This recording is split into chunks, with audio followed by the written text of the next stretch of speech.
오늘 말씀 보면 두 단락으로 되어 있습니다.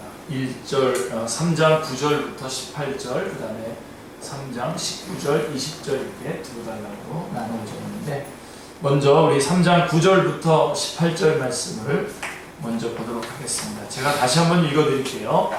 그러면 어떠하냐? 우리는 나으냐? 결코 아니라. 유대인이나 헬라인이나 다 죄 아래 있다고 우리가 이미 선언하였느니라. 기록된 바 의인은 없나니 하나도 없으며 깨닫는 자도 없고 하나님을 찾는 자도 없고 다 치우쳐 함께 무익하게 되고 선을 행하는 자는 없나니 하나도 없도다. 그들의 목구멍은 열린 무덤이요 그 혀로는 속임을 일삼으며 그 입술에는 독사의 독이 있고 그 입에는 저주와 악독이 가득하고 그 발은 피 흘리는 데에 빠른지라. 파멸과 고생이 그 길에 있어 평강의 길을 알지 못하였고 그들의 눈앞에 하나님을 두려워함이 없느니라 함과 같으니라. 먼저 우리 1장부터 1장 18절부터 3장 8절까지 사도 바울은 이 사람들을 이렇게 세 부류로 구분을 해가지고 그 죄들을 차례로 폭로하고 있습니다. 먼저 1장 18절부터 32절까지는 이방인들의 뻔뻔스러운 불의함에 대해서 폭로를 하고 있고요. 2장 1절부터 16절은 비판적 도덕론자들의 그 위선적인 의에 대해서 폭로하고 있습니다. 그리고 2장 17절부터 3장 8절까지는 하나님의 율법을 가지고 있다고 자랑은 하지만 그것을 어기는 변칙적인 일을 하고 있는 유대인들의 스스로 과신하는 자기 의를 차례로 폭로하고 있습니다. 다 폭로했습니다. 이것은 사도 바울의 개인의 말이 아닙니다. 제가 이 바울에 대해서, 사도에 대해서는 항상 사도라는 말을 꼭 제가 붙여서 이렇게 말씀을 드리고 있는데요. 사도의 사도의 권위로 하나님 앞에서 신문을 한 것입니다. 각 그룹을, 이방인, 도덕적 비판론자들, 그 다음에 유대인. 그래서 이 도덕적 비판론자는 이제 유대인든 이방인든 다 거기에 다 포함되는, 같이 섞여 있는 그런 모습입니다. 자, 사도 바울은 마지막에 이르러서 이제 이렇게 말씀하고 있는 것입니다. 우리는 낫단 말이냐? 우리는 나으냐? 그래서 9절에 보면 그러면 어떠하냐? 우리는 나으냐? 결코 아니라. 이렇게 말씀하고 있습니다. 초점을 우리 자신에게로, 그래서 모든 사람들, 이렇게 모든 부류의 사람들을 다 죄인으로 정리를 하고 난 다음에 그러면 우리는 나으냐? 라고 하면서 그 초점을 우리 개인에게로 모아오고 있는 것을 보게 됩니다. 자, 그러면 이제 이 9절부터는, 이제 3장 9절부터는 이 우리 모든 사람이 다 죄인인데, 이제 3장 9절부터는 그 한 사람을 끄집어내서 그 한 사람의 모든 뭐라 그러죠? 이 지체들 하나하나가 다 또 악으로 오염되어 있고 더러워져 있다라고 하는 사실을 지금 말씀하고 있는 것입니다. 그래서 9절에 보면 그러면 어떠하냐? 우리는 나으냐? 결코 아니라. 유대인이나 헬라이나 다 죄 아래 있다고 우리가 이미 선언하였느니라 하고, 우리를 포함한 전 인류가 다 죄 아래 있다고 선언하고 있습니다. 유대인이나 헬라인이라고 하는 말은 모든 인류를, 온 인류를 총칭하는 표현입니다. 이 말씀은 2장 9절 10절에도 나와 있는데요. 악을 행하는 각 사람의 영에는 환난과 곤고가 있으리니 먼저는 유대인에게요, 또한 그리고 헬라인에게며, 선을 행하는 각 사람에게는 영광과 존귀와 평강이 있으리니 먼저는 유대인에게요, 그리고 헬라인에게라 말씀하고 있습니다. 자, 우리가 이 점에서 대단히 중요한 요점은요, 죄 아래, 9절에 나와 있는 죄 아래라고 하는 말씀인데, 특별히 제가 킹제임스 버전에 They are all under sin 아니라고 되어 있어요. sin. 그래서 사도 바울은 많은 죄들을 말하고 있는 것이 아니라 죄라고 하는 단수 명사를 사용하고 있다는 점을 우리가 유념해야 됩니다. 이렇게 쓸 때 그것들은 죄들이 아니라 우리가 지은 어떤 죄들을 말하는 것이 아니라 죄, 즉 단수를 써서 죄의 권세자인 사탄을 가리킬 때에 쓰는 말입니다. 그래서 온 인류는 죄 아래 있다라고 하는 말은 죄의 권세자인 사탄의 지배하에 있다는 것, 이것이 죄 아래 있다라고 하는 뜻입니다. 이는 죄론에 있어서 아주 중요한 원리가 되는 결정적으로 중요한 요점입니다. 본래 우리 온 인류는 에덴에서 하나님 아래 있었죠. 하나님 아래 있었습니다.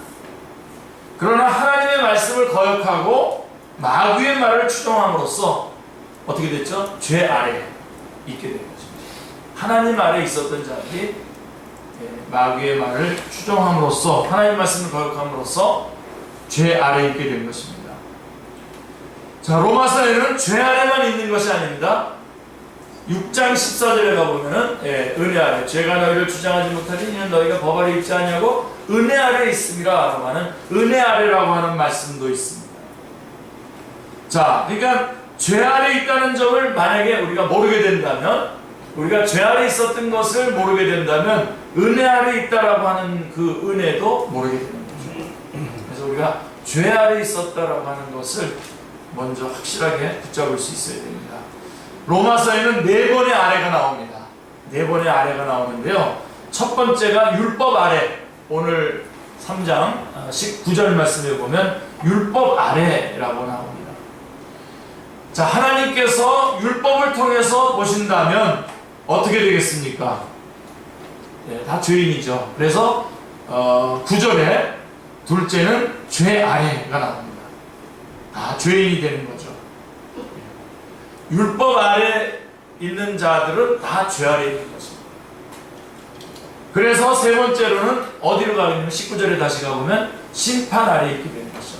율법 아래, 죄 아래, 심판 아래 이렇게 되었다는 것입니다. 이처럼 본질상 에베소 2장 3절에서 말씀하고 있는 것처럼 본질상 진노의 자녀였던 자들을 위해서 하나님은 자기 아들을 대속제물로 세우신 것입니다. 그리하여 하나님께서는 예수 그리스도의 십자가를 통해서 우리를 볼 때에 네 번째로 은혜 아래 있게 된다는 것이죠. 로마서 6장 14절의 말씀입니다. 그래서 죄 아래, 율법 아래, 죄 아래, 심판 아래 있었던 자들이 이제 은혜 아래 있게 되었다는 것입니다. 그러므로 모든 사람은 죄 아래 있든지 은혜 아래 있든지 둘 중에 하나에 속해 있는 것입니다. 온 인류가 뭐 여러 부류로 나눠져 있지만 이 둘로 나눠지는 거죠. 죄 아래 있는 자는 그가 누구든지 죄인일 수밖에 없고요. 은혜 아래 있다라고 하는 은혜 아래 있는 자는 그가 누구든지 의인일 수밖에 없다는 것입니다. 그게 로마서 5장 19절의 말씀인데요. 이게 복음이죠. 한 사람이 순종하지 아니함으로 많은 사람이 죄인 된 것 같이 한 사람이 순종하심으로 많은 사람이 의인 되리라. 우선 로마서 5장 19절은 말씀하고 있는 것입니다. 자, 그래서 하나님이 인생을 구겨 살펴보시니까 어떠하다고 말씀하고 있습니까? 10절에 보면 기록된 바라고 인용이 나오는데요. 시편 14편 기록된 바 의인은 없느냐 하나도 없으며 라고 했을 때에 이 기록된 바라고 하는 것은 시편 14편 2절 3절 말씀을 인용한 것인데요. 그게 10절부터 12절에 나와 있습니다. 읽어드리겠습니다. 기록된 바 의인은 없나니 하나도 없으며 깨닫는 자도 없고 하나님을 찾는 자도 없고 다 치우쳐 한 가지로 무익하게 되고 선을 행하는 자는 없나니 하나도 없도다 라고 말씀하고 있습니다. 처참하죠, 그죠? 완전히 그냥 없다라고 하는 말이 6번이나 나옵니다. 6번이나 반복함으로써 이것을 강조하는 거죠. 의인은 없나니 하나도 없고 깨닫는 자도 없고 하나님을 찾는 자도 없고 다 치우쳐 한 가지로 무익하게 되고 선을 행하는 자도 없나니 하나도 없도다. 6번. 그리고 치우쳤다라고 하는 말은 구부러졌다, 삐뚤어졌다라고 하는 뜻입니다. 심령이 어두워 눈이 먼 자가 어찌 똑바로 하나님을 향해서 걸을 수 있겠습니까? 그들은 다 비틀비틀대면서 삐뚤어진 길로 접어들고 말았다는 것입니다. 그래서 하나님을 떠난 삶은 12절에 이렇게 결론을 내리죠. 함께 무익하게 되어, 한 가지로 무익하게 되었다라고 말씀하고 있습니다. 이는 사도 바울이 보기에 그렇다는 말이 아니라 하나님께서 하늘에서 인생을 굽어 살피시면서 하시는 말씀인 것입니다. 자, 여태까지 말씀드렸던 12절까지 말씀드렸던 말씀은 죄 아래 있는 자들의 일반적인 상태를 표현해주는 말씀입니다. 하나님 앞에 다 경건치 않은 그러한 모습을 볼 수 있는 거죠. 자, 그 다음에 이제 13절 이하에서 사도 바울은 죄의 지배하에 있는 인간의 각 지체에 대해서 말씀하고 있습니다. 모든 사람이 다 죄인이라고 결론을 내리고 그 중에 한 사람을 끄집어내서 각 지체들을 하나하나 다 또 이 지체 하나하나가 다 죄덩어리다, 죄다 라고 이렇게 말씀하고 있는 것입니다. 죄의 권세자는 인간을 지배할 뿐만 아니라 인간의 각 지체를 죄의 도구로 이용하고 있기 때문에 그렇습니다. 자, 몸의 지체 중에서 가장 악용이 되고 가공할 만한 파괴력을 행사하는 것이 어느 지체인지 아시죠? 입입니다. 그렇죠? 그래서 여기 보면 입, 혀, 목구멍, 입술 이런 식으로 하여간 이 입과 관련된 이 모든 것들을 다 제시하고 있습니다. 하나님께서 인간에게만 주신 특권 중에 하나가 말하는 기능이라 하겠는데요. 그렇죠? 인간에게만 주어진 거죠. 사탄은 이것을 악용하고 있는 것입니다. 13, 14절 안에는 목구멍, 혀, 입술, 입 등이 있습니다. 자, 이것이 그토록 소중하기에 이것이 죄의 권세자의 도구가 된다면, 도구로 잘못 사용되게 될 때에는 그 파괴력이 큰 법이죠. 그래서 13절에 이렇게 되어 있습니다. 저희 목구멍은 열린 무덤이라고 말하고 있습니다. 끔찍하죠, 그죠? 네. 주님께서도 외식하는 종교 지도자들을 책망하실 때에 마태복음 23장 27절에 보면 하이스트여 의식하는 서기관들과 바리새인들이여 회칠한 무덤 같으니 겉으로는 아름답게 보이나 그 안에는 죽은 사람의 뼈와 모든 더러운 것이 가득하도다. 누가복음에도 보면 11장 44절에 화 있을진저 너희여 너희는 평토장한 무덤 같아서 그 위를 밟는 사람이 알지 못하느니라 이렇게 말씀하고 있습니다. 자, 그런데 주님은 이렇게 회칠한 무덤이라고 얘기하고 평토장한 무덤이라고 얘기하고 계시지만 오늘 여기 이 로마서에 나와 있는 이 13절의 말씀은 뭐라고 되어 있습니까? 열린 무덤입니다. 악하고 독한 것이 속에만 묻혀있는 상태가 아니라 열려져서 그 지독한 악취를 외부로 뿜어내고 있는 상태를 표현하고 있는 것입니다. 얼마 전에 퍼포먼스 했던 그 모습이 연상이 되지 않습니까? 차라리 덮인 무덤이기라도 했다면 좋았을 것을 말입니다. 13절에 보면 그 혀로는 속임을 베풀며 그 입술에는 독사의 독이 있고 라고 말합니다. 속임, 독사의 독이라고 하는 표현에서 우리는 무엇을 느낄 수 있습니까? 제가 이거 자세히 안 다룹니다. 이게 많이 자세히 다루지는 않습니다만 무슨 느낌이 듭니까? 이런 느낌이 들어요. 이런 생각이 돼요. 예수님께서 마태복음 23장 13절에서 말씀하신 것처럼 너희가 천국문을 사람들 앞에서 닫고 너희도 들어가지 않고 들어가려고 하는 자도 들어가지 못하게 하는 거다.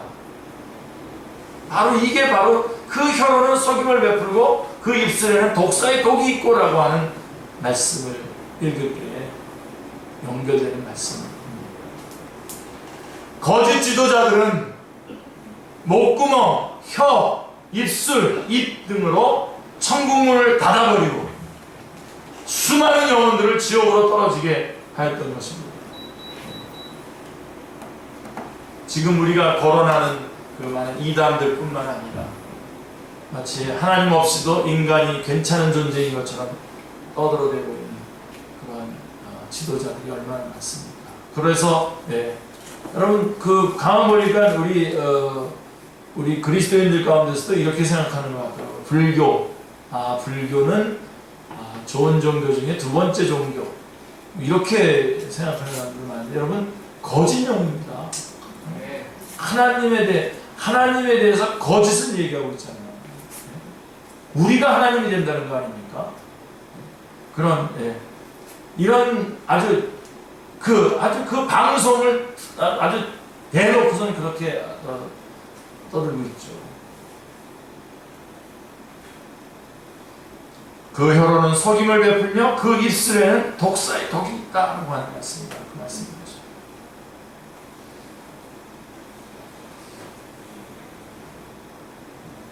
이는 실로 핵폭탄보다도 가공할 만한 사탄의 무기인 겁니다. 그래서 여러분, 저도 이 입을 통해서 강의도 하고 설교도 하고 그렇기 때문에 참 제일 위험한 상황에 항상 놓여 있는 사람입니다. 입을 사탄의 무기로 주지 않도록 철저하게 싸움을 하시는 겁니다.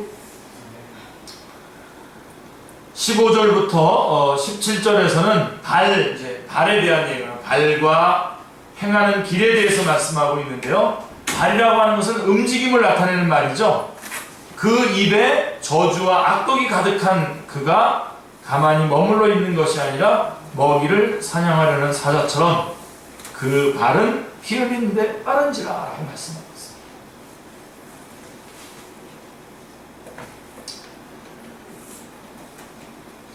가장 그 치명적인 사람이 어떤 사람이냐면요,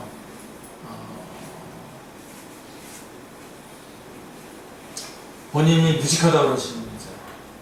나 무식하다 어쩌래 이러는 사람이잖아요. 그런 사람이 좀 무섭고요.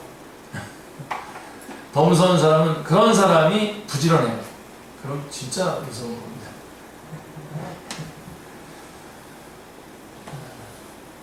바로 그런 입을 가지고 있는데 발은 또 피 흘리는데 빠져.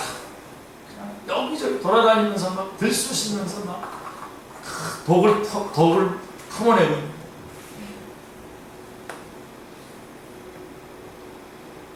먹이를 사냥하려고 하는 사자처럼 그 발은 피 흘리는데 빠른지라라고 말씀하고 있습니다. 그 입에는 저주와 악독이 가득한 그 사람이 또 움직이는 거는 뭐야? 크게 또 분주하게 움직이는 것이죠.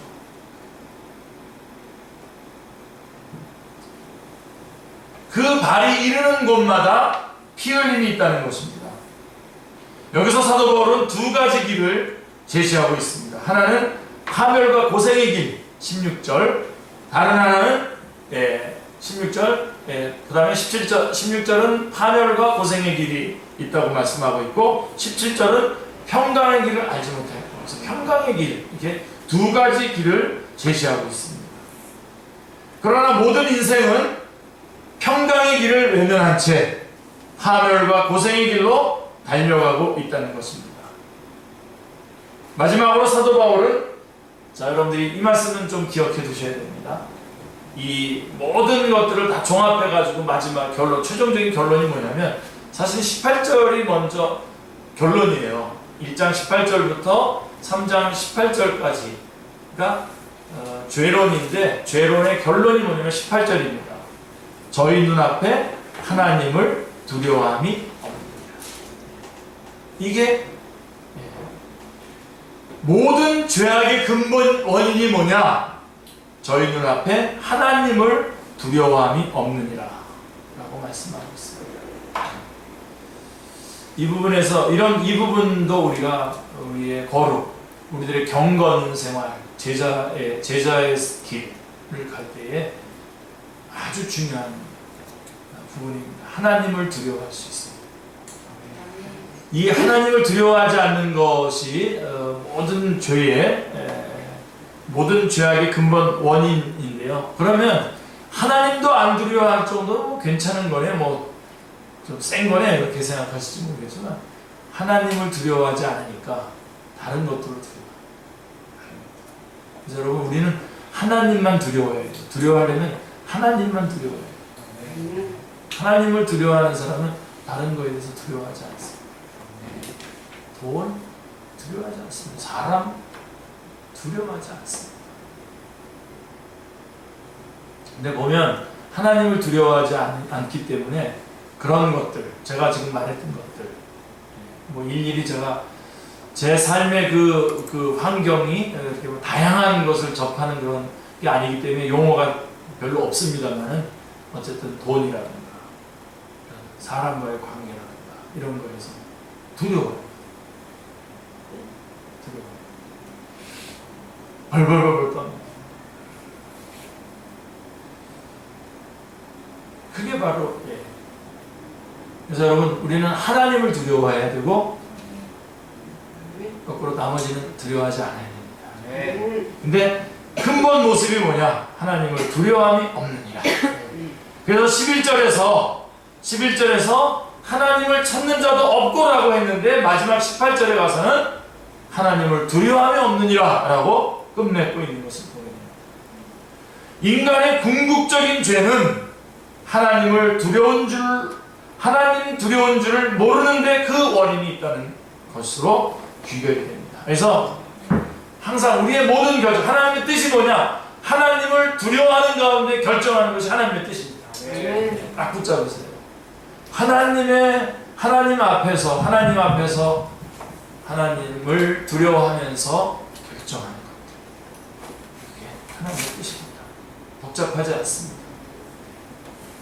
이렇게 결정하는 것이, 내가 이 사람하고 결혼하는 것이 정말 하나님 앞에서 하나님을 두려워하는 결정입니다. 라고서 물어보시면 되는 거예요. 아닌 경우는, 그렇지 않은 경우는 제가 뭐 수많은 예를 들 수도 있습니다만은, 뭐 그걸 지금 여기서 뭐 될 필요가 뭐가 있겠습니까? 돈이 두려워서 결정하는 결정이 얼마나 많습니까? 돈을 두려워함으로써 결정하는 결정, 사람과의 관계에서 체면 때문에 결정하는 결정들이 얼마나 많습니다. 저희 같은 경우는 자라면서 유교적인 그런 것에서 자라가지고 참 그런 부분이 많이 좀 어려웠죠. 저 같은 경우는 아예 이 안에 아주 똘똘똘똘 그게 아주 뭉쳐 있어요. 더더군다나 이제 일찍 목회자가 됐지 않습니까? 23살부터 벌써 사역자로 움직이기 시작하면서부터 다른 사람들이 나를 어떻게 보느냐에 참 많은 여기 있는데 그렇게 결정하면 안 되는 거죠. 저를 위해서 그런 것좀 기도 좀 많이 해주십시오. 자, 인간의 궁극적인 죄는 하나님을 두려운 줄 모르는데 그 원인이 있다는 것으로 귀결이 됩니다. 사도 바울이 제론의 결론 부분에서 보여준 타락한 인간의 실상은, 제론의 결론 부분이라는 것은 3장 9절부터 18절까지를 말하는 건데요. 타락한 인간의 실상은 비참하고 가련하기 비할 데 없는 모습이면서도 하나님을 본인들의 모습은 아주 비참한데도 하나님을 향해서는 악담을 하는 겁니다.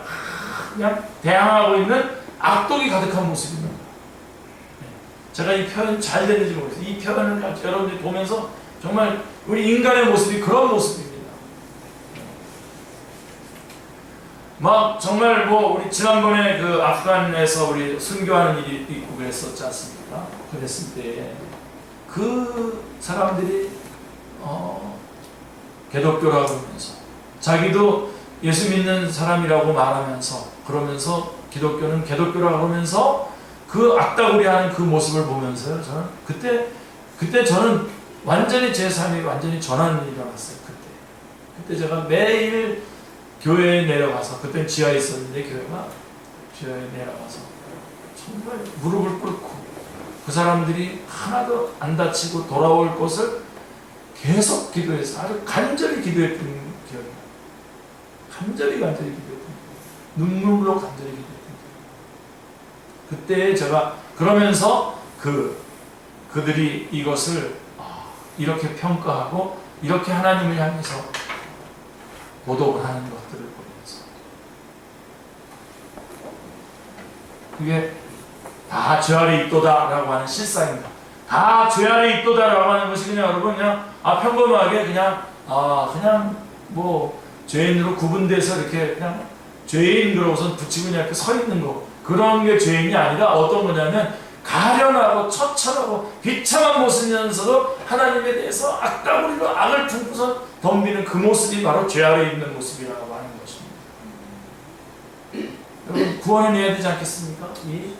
오늘 우리가 이 본문을 왜 하는 겁니까? 이 본문을 우리 축제교회 성도들 가운데 아직 예수님이 자기 구주가 아닌 사람이 한 사람도 없는데 이 본문 가지고 오늘 우리가 이 말씀을 하는 이유가 뭐겠습니까? 그 실상 죄 아래 있는 그 모습을 보시길 바랍니다. 자, 11절에 보면 이들을 어떻게 하면 하나님을 찾도록 해줄 수 있겠습니까? 자, 어떻게 하면 평강의 길을 알게 해줄 수 있겠습니까? 어떻게 하면 하나님 두려워함을 알게 해줄 수 있겠습니까? 11절, 17절, 18절. 이게 오늘 우리가 이 본문을 선택해서 오늘 말씀을 함께 하나님 말씀을 선포하는 이유인 것입니다. 그 중심 내용인 것입니다. 주님은 사도 바울에게 나타나셔서 말씀하셨습니다. 사도행전 26장 17절 18절 말씀을 보십시오. 자, 이스라엘과 이방인들에게서 내가 너를 구원하여 그들에게 보내어 그 눈을 뜨게 하여 어둠에서 빛으로 사탄의 권세에서 하나님께로 돌아오게 하고 죄사함과 나를 믿어 거룩하게 된 무리 가운데서 기업을 얻게 하리라 하더이다 하는 바로 이겁니다.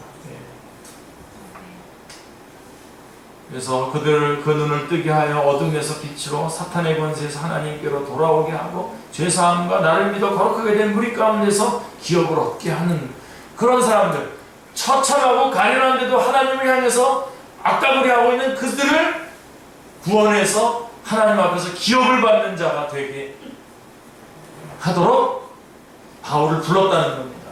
그리고 지금 바울은 지금 그 일을 수행하고 있는 중입니다. 우리들도 저들에게 빚진 자인 겁니다.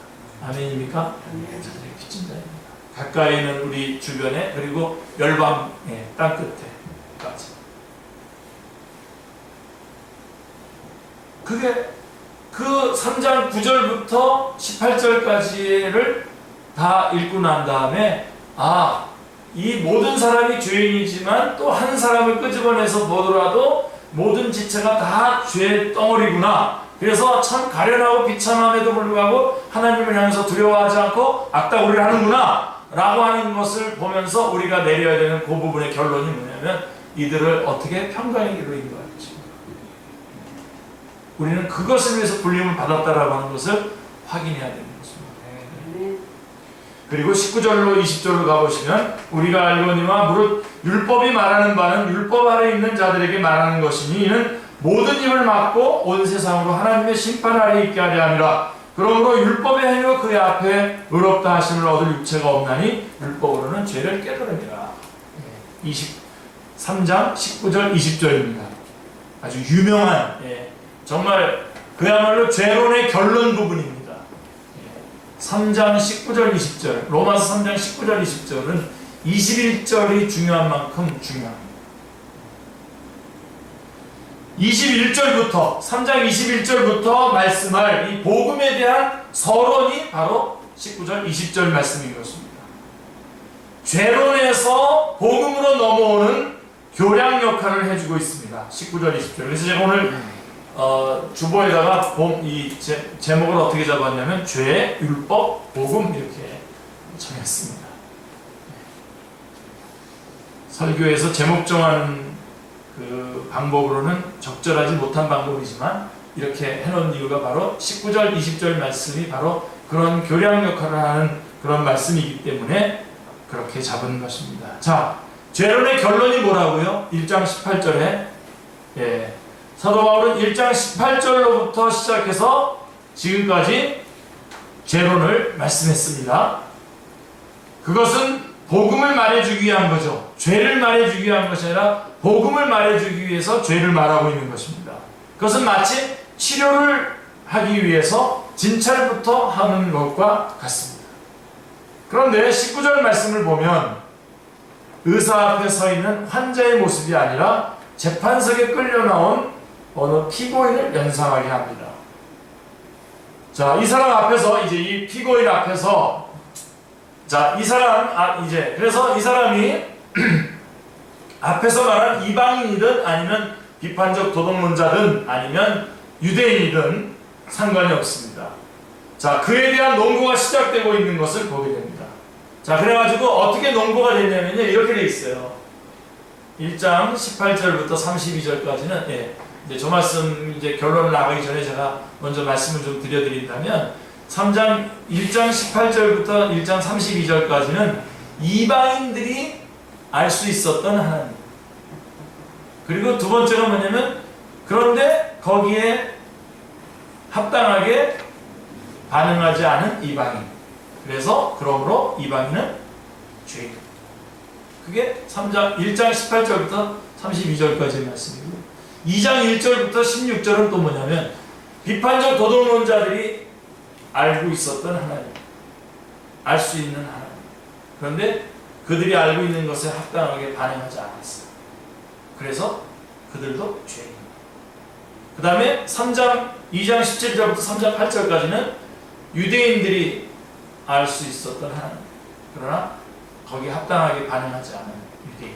그래서 유대인도 죄인. 이렇게 아주 선고를 딱 했습니다. 그리고선 이제 19절의 말씀을 보면 이제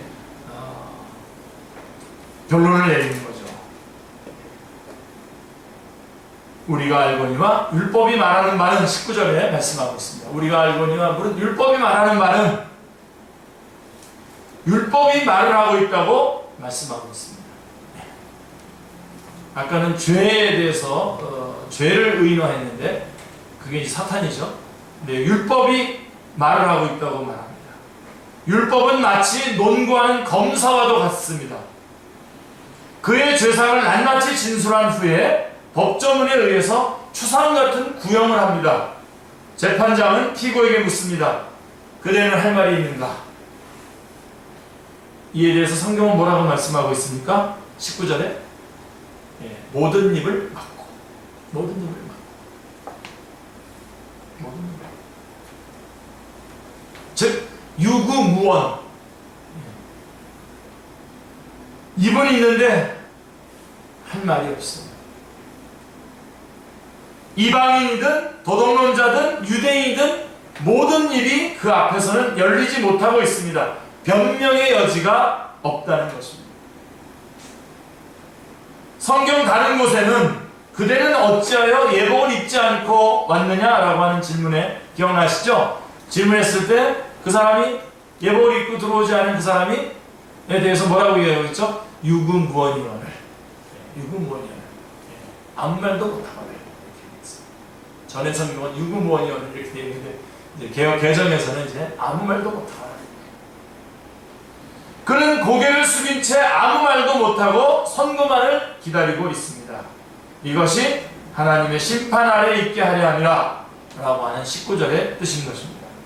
자, 이 사람에게 어떤 선고가 내려질 것이라고 생각하십니까? 20절에 율법의 행위로 그의 앞에 의롭다함을 얻을 육체가 없나니 라고 말씀하고 있습니다. 율법이 있는 유대인은 말할 것도 없고 율법이 없는 이방인들도 마음에 새겨진 양심이 율법이 되어서 그의 앞에서 의롭다 하심을 얻을 사람은 한 사람도 없다는 것입니다. 모두가 사형에 해당한다고 로마서 1장 32절에 이방인들의 죄의 결론이죠. 이건 또 그들이 이 같은 일을 행하는 자는 사형에 해당한다고 사형에 해당한다고 말씀하고 있는 것입니다. 즉 죄의 값은 사망인 것입니다. 자, 누구 앞에서 의롭다함을 얻을 육체가 없다는 것입니까? 예, 하나님이죠. 사람들 앞에서는 예, 뭐 우리가 서로 잘 봐주지 않습니까? 예. 자, 20절에서 율법의 행위로 그의 앞에 의롭다 하심을 얻을 육체가 없다라고 말씀하고 있는데 누가 보기에 그렇다는 것입니까? 예, 그의 앞에서 의롭다 하심을 얻을 육체가 없다. 하나님 앞에서라고 하는 말씀입니다. 사람 앞에서가 아닙니다. 19절에서 말씀하고 있는 하나님의 심판대 앞에서 의롭다 하심을 얻을 육체가 없다는 것입니다. 자, 그러면 이제 좀 정리를 한번 하고 마무리해야 되는데, 그러면 율법의 역할이 무엇입니까? 율법. 여러분, 이 율법하고 복음, 이걸 잘 구분 잘해야 됩니다. 그래서 요즘에 이 율법하고 복음에 관한 특별 강의들이 많은데, 굉장히 좋아하더라고요. 그 강의를. 율법. 자, 율법은 뭐라고 되어 있습니까? 오늘 20절에 율법으로는 죄를 깨달으니라. 그 말씀을 여러분들이 꽉 붙잡아야 됩니다. 여기서는 세 가지 뜻으로 한번 좀 풀이를 해볼 텐데요. 첫째로 율법이 할 수 있는 일이 뭐냐? 율법이 할 수 있는 일은 그것은 죄를 깨닫게 해주는 것입니다. 죄를 지적해주고 깨닫게 해주는 것. 만약에 율법이 없다면 죄가 죄인 줄을 모르게 되죠. 그래서 율법은 죄를 깨닫게 하는 것이고, 그 다음에 율법이 할 수 없는 것이 무엇입니까? 율법이 할 수 없는 것은 물론 인간의 연약함, 인간의 문제이기 때문에 그런데요, 사람을 하나님 앞에서 의롭게 할 수가 없습니다. 그래서 율법과 성령님을 얘기할 때도 율법은 거울이고 성령님은 물이죠. 그죠? 율법을 거울에 딱 보니까 여기 때가 묻었어요. 그러면 성령님으로 씻잖아요. 그죠? 그래서 율법이 검사라면 성령님은 보혜사, 변호사죠. 그래서 율법이 할 수 없는 건 뭐냐? 그를 의롭게는 못해. 씻어주지는. 다시 말씀드리면 사람을 하나님 앞에 설 수 있게 하는 일은 못합니다. 죄를 깨닫게는 하는데 하나님 앞에 설 수 있게는 못합니다. 그러면 율법의 역할이 무엇입니까? 세 번째로 우리를 의롭게 해주실 예수 그리스도에게로 인도하는 일을 해주죠. 그게 이제 갈라디아서 3장 24절에 나오는 초등교사라고 하는데, 이같이 율법이 우리를 그리스도께로 인도하는 초등교사가 되어, 우리가 여태까지 익숙하게 알았던 것은 뭐죠? 몽학선생. 근데 이제 바꿨어요. 개정에서는. 초등교사가 되어 우리로 하여금 믿음으로 말미암아 의롭다함을 얻게 하리라, 이렇게 말씀하고 있습니다. 그래서 갈라디아서 3장 24절의 말씀처럼 율법의 역할은 우리를 의롭게 해주실 예수님에게로 인도하는 일을 해주는 것입니다. 마틴 루터가 말한 것처럼 하나님의 의로운 오른손으로 가져가기 위한 하나님의 왼손이 율법입니다. 율법은 거울과 같습니다. 율법을 통해서 죄를 깨닫게 됩니다. 그러나 거울은 더러움을 씻어주지는 못하듯이 율법은 의롭다함을 주지는 못합니다. 그런데 성경을 상고하다 보면 공통점이 무엇인지 아십니까? 성경을 쭉 보면 공통점이 쭉 나오는 게 뭐냐면 알지 못한다는 겁니다. 알지 못한다. 분명히 잘못하고 있는데도 그것을 알지 못하고 있다는 점입니다. 그래서 이게 참 중요해요. 이거를 항상 여러분 스스로에게 항상 점검을 하셔야 돼요. 내가 지금 알아야 되는 건데 알지 못하고 있는 게 뭔지. 요한계시록 3장 17절에도 보시면요, 내 곤고한 것과 가련한 것과 가난한 것과 눈먼 것과 벌거벗은 것을 알지 못하도다. 이게 문제인 거죠. 알지 못하는 게 문제입니다. 그 다음에 호세아서 4장 6절에도 내 백성이 지식이 없으므로 망하는도다 라고 말씀하고 있습니다. 알지 못해서 멸망을 당한다는 것입니다. 아마 지금 우리도요, 하여간 적용을 해본다면, 우리가 지금 알지 못해서 그렇지, 지금 이 정도의 건강 가지고 살아갈 사람들이 아닙니다. 이 정도가 아니라 훨씬 건강하게 살아갈 수 있을 거예요. 특별히 경훈 형제 같은 경우는 건강해야 되는데, 제가 건강 기도입니다. 이렇게 보는 게, 예, 이 하고 싶은 일은 많은데 지금 몸이 막 굳혀 막 해야 되는데, 지금 잘 내가 알기만 하면, 몰라서 그렇지 알기만 하면 이거보다도 훨씬 건강할 수 있어요. 저도요. 저는 아는데 그건 돈을 좀 써야 더 건강해질 수 있어서 그런데요. 그러니까 이 성경에서 지금 계속 말하는 게 뭐냐면, 우리들의 문제의 핵심이 뭐냐면 알지 못한다는 겁니다. 알기만 하면 해결책은 하나님이 마련해 주셨는데 말입니다. 율법의 행위로 의롭다함을 얻을 수 없다는 점은 율법을 주신 신의 산 현장에서 이미 명명백백하게 드러난 사실입니다. 예. 그런데도 그들은 다 뭐라 그랬죠? 그때 모든 말씀을 우리가 주의 말이다. 출애굽기 24장 3절 7절에 보면 이 말씀들을 우리가 다 준행하겠다 했어요. 자신 있게 말했는데, 그러나 그 돌비는 바로 받자마자 어떻게 됐죠? 현장에서 깨졌죠. 예. 출애굽기 32장 19절에 물론 그것이 어떤 모세의 어떤 그런 거라고 하지만, 이것은 분명히 깨진 겁니다. 이것은 무엇을 말씀해주고 있습니까? 자력 구원의 불가능성입니다. 결국 우리는 자력으로는 구원받을 수 없다는 것입니다. 이거를 안다면 주님을 의지할 텐데요. 네? 율법을 통해서 이것을 알고 주님께로 나아가는, 네. 우리는 그러한 과정을 거쳐서 주님께 나왔는데, 많은 사람들이 알지 못해서 거기에 머물러 있는 겁니다. 자, 자력구원의 불가능성을 말하고 있는데, 유대인들은 로마서 10장 3절에 보면 하나님의 의를 모르고 자기 의를 세우려고 힘써서 하나님의 의를 복종치 아니했다라고 말씀하고 있습니다. 그러니까 열심히 율법을 통해서 의로워지려고 했다는 겁니다. 율법을 지켜내서. 그러나 여러분, 한 가지라도 율법은 다 지켜내다가도 한 가지만 실수하면 다 끝나는 거 아닙니까? 하나님의 의를 복종해야 되는데, 하나님의 의를 몰랐다는 것은 결국 자신이 하나님 앞에 죄인임을 몰랐다는 것입니다. 이게 치명적인 거예요. 지금 내가 죄인이라는 것만 안다면, 예.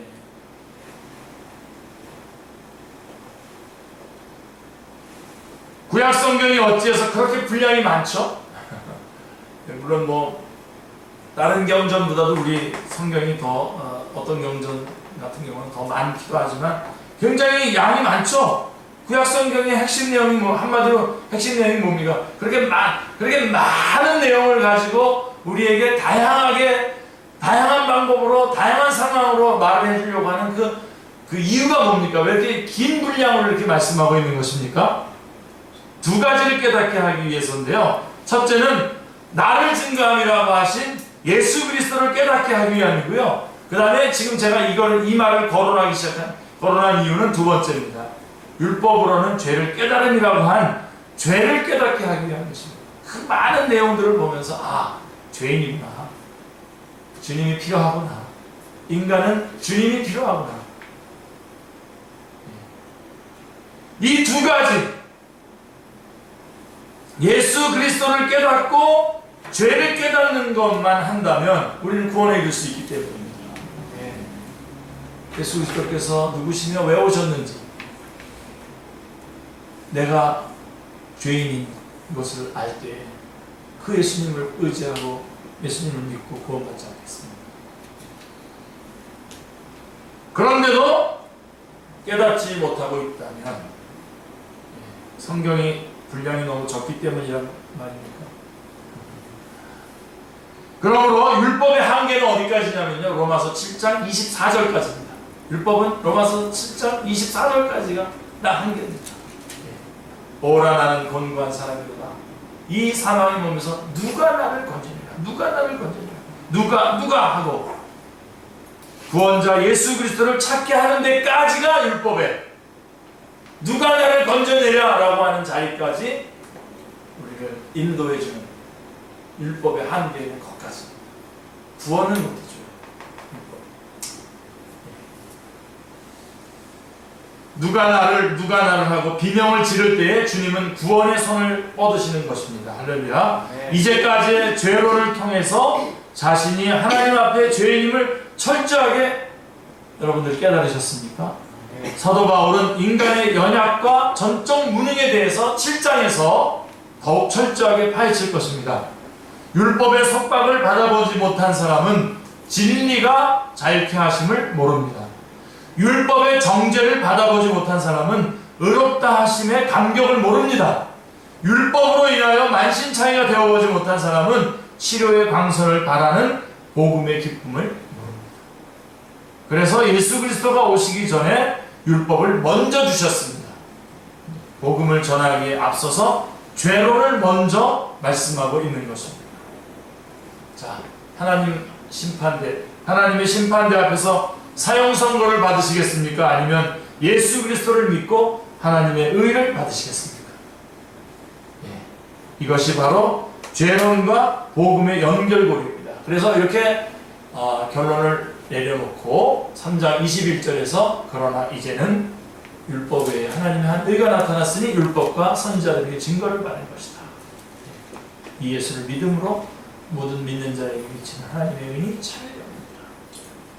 모든 사람이 죄를 범하였으니 하나님의 영광이 되지 못하더니 하면서 예수 그리스도의 성량으로 말미암아 값없이 의롭다함을 얻었다라고 하는 그 복음이 선포가 되는 것입니다. 저는 이 부분을 죄의 결론 부분들을 여러분하고 오늘 다시 나눴습니다.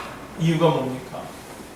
우리의 구원이 얼마나 감격스럽고 얼마나 놀랍고 얼마나 소중한 것인가를 다시 한번 붙잡고 또 그 죄의 결과로 말미암아 죄의 그 노예가 되어서 하루하루 살아가고 있는 영혼들을 향해서 우리가 그들을 주님 앞으로 인도해내야 하는 것이고 율법의 한계에 대해서도 우리가 정확하게 확인해야 하기 때문에 이것을 기도하겠습니다.